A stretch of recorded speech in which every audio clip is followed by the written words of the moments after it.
Voltamos ao nosso jogo político, hoje recebendo o senador José Pimentel. O programa é uma parceria entre a TV O Povo e a TV da Assembleia Legislativa. O senador José Pimentel, que é líder do governo Dilma Rousseff, da presidente Dilma Rousseff, lá no Senado. O trabalho de líder está tranquilo, senador? Está com maioria? Está bem diferente da época do presidente Lula, né, em que as dificuldades no Senado eram grandes, dificilmente conseguia fazer uma maioria lá o governo, mas agora está mais tranquilo, né, senador? As coisas inverteram. O Senado, seja por conta da identidade com o projeto, a renovação de 2/3 que nós tivemos em 2010 no Senado Federal, e a vinda de uma série de líderes que eram deputados federais se elegeram senadores. Nós somos 17 deputados federais que se elegeram senadores. Aqui no estado do Ceará, José Pimentel e Eunício de Oliveira vêm da Câmara com um papel significativo naquela instituição. Então isso deu uma certa tranquilidade na discussão e no debate no Senado Federal. Na Câmara nós temos tido um pouco mais de dificuldade. E eu sou líder do governo no Congresso Nacional, então tenho que acompanhar as duas casas. E nesse período nós tivemos duas mudanças muito profundas decidida pelo Supremo Tribunal Federal, que teve um impacto muito grande no Congresso Nacional. A primeira foi o novo rito das medidas provisórias. Antes, nós não éramos obrigados a instalar uma comissão prévia, aonde se aprova um relatório que é a base de discussão na Câmara e no Senado. Nós não podemos introduzir matérias novas. O que nós podemos fazer é excluir matérias ali que constavam. E nesse ritmo veio o novo Código Florestal, o novo marco regulatório, o que isso representa, veio todo o setor energético com as novas políticas de concessão, a questão dos portos, do Mais Médicos e um conjunto de outras medidas provisórias que passaram pelas comissões especiais, sendo coordenado pelo líder do governo do Congresso Nacional, que é José Pimentel. E em seguida tivemos a alteração do rito dos vetos.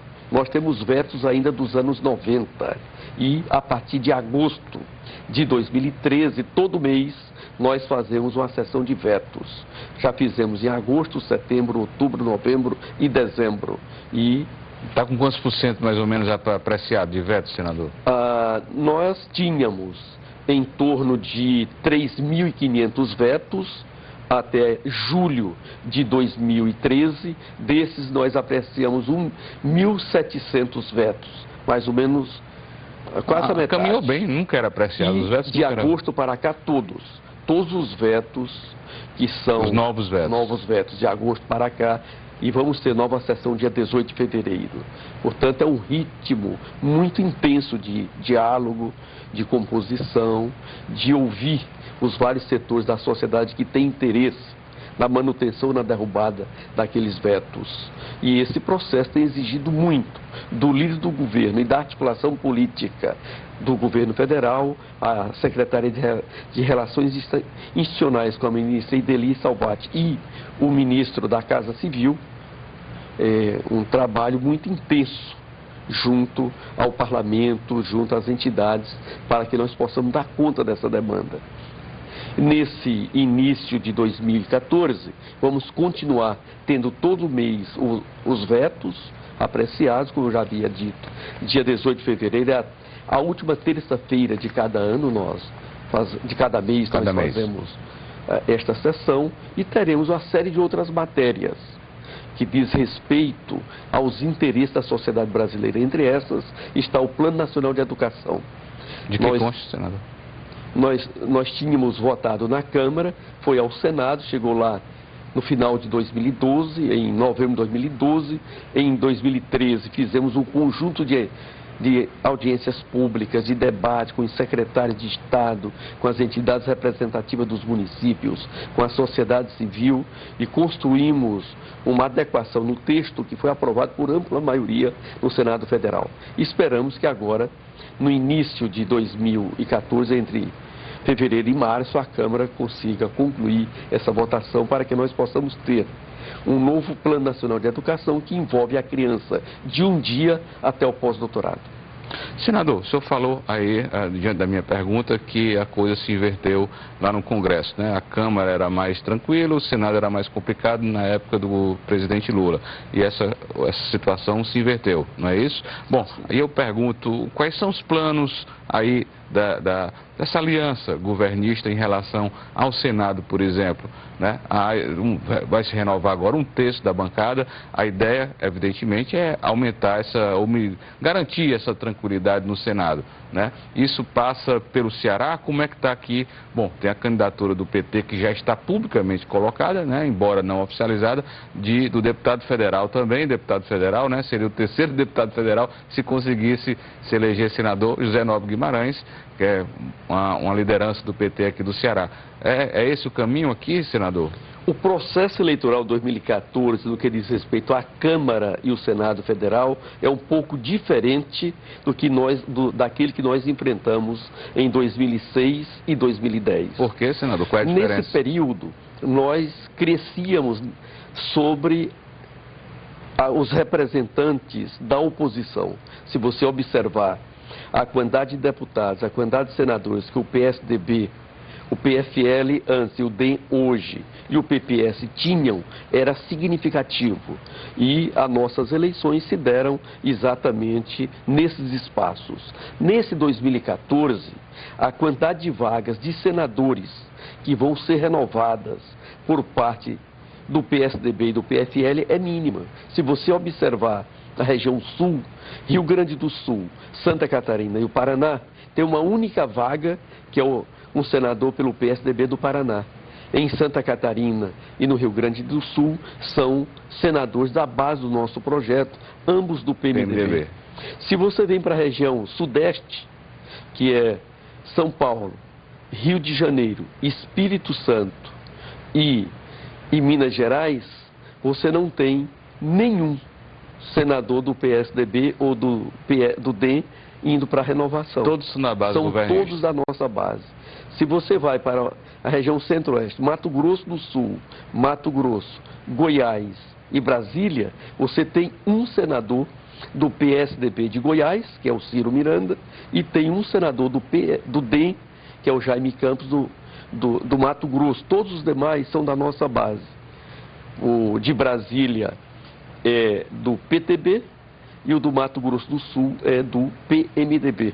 Portanto, os embates mudam de qualidade. De configuração aí, né? Configuração. Se você vem para a região norte, somente um no estado do Pará que vai para a reeleição, que é o senador Mário Couto. Sim. Se você vem para a região do nordeste, o PSDB renova apenas um senador, que é o da Paraíba, o Cícero Lucena. Portanto, esse debate em 2014 exige do governo, da sua base aliada e dos nossos articuladores políticos, muito mais capacidade para superar isso, para diminuir a tensão dentro do parlamento no que diz respeito à renovação daqueles que legitimamente estão pedindo e o interesse dos outros partidos que pretendem ampliar. Tensão essa que já está acontecendo, né, senador? E sem esquecer que o PSD, o PROS e o Solidariedade não tem nenhum senador eleito diretamente, e os que eles têm foram que migraram de outros partidos. E também os seus deputados federais estavam em outros partidos. Então, este olhar crítico é que tem levado nós, o Partido dos Trabalhadores, a ter um pouco mais de paciência, um pouco mais de cautela. E aqui a vaga de senador que vai estar à disposição aí para é de um aliado nosso. É de um aliado, senador Inácio Arruda, né? E já há aí algumas posições no sentido de que o senador Inácio Arruda não deverá concorrer à reeleição ao Senado, embora seja um desejo do PCdoB. Mas, ao que me parece, senador, o senhor está livre para comentar isso, é que a correlação de forças não é favorável aí a uma candidatura do PCdoB, porque o PT se interessa pela vaga. Está correto? Nós temos que ter clareza que a base do nosso projeto, que foi as urnas em 89, tinham 3 partidos com a identidade política, social e programática muito grande. O PT, o PSB e o PCdoB. Você lembra que essa era a base da nossa aliança no primeiro turno lá de 89. Esse processo, ele se desenvolve ao longo desse período. É verdade que em 2002 o PSB teve o Garotinho candidato a presidente da República, mas no segundo turno nós tivemos a recomposição. Agora, o Eduardo Campos, que é o presidente nacional do PSB, é candidato a presidente da República, legitimamente, com toda a sua base política e programática. O PCdoB tem nos apresentado duas demandas que ele tem interesse no projeto nacional. É o candidato a governador no Maranhão e o candidato ao Senado no Ceará. E nós sabemos que nos dois estados nós temos muitos problemas. No Maranhão é diferente a demanda é da família Sarney, com tudo que isso representa de positivo e negativo num projeto eleitoral. E aqui no Ceará, o senador Inácio Arruda, em que eu cheguei com ele na Câmara dos Deputados em fevereiro de 95. E esse debate todo está sendo feito. Agora mesmo, o presidente Lula resolveu acompanhar mais de perto alguns pontos de estrangulamento. Senador, me perdoe, mas o senhor vai falar dessa entrada do presidente Lula nessa articulação de interesse político aqui do Ceará no próximo bloco, porque nós temos que fazer o intervalo.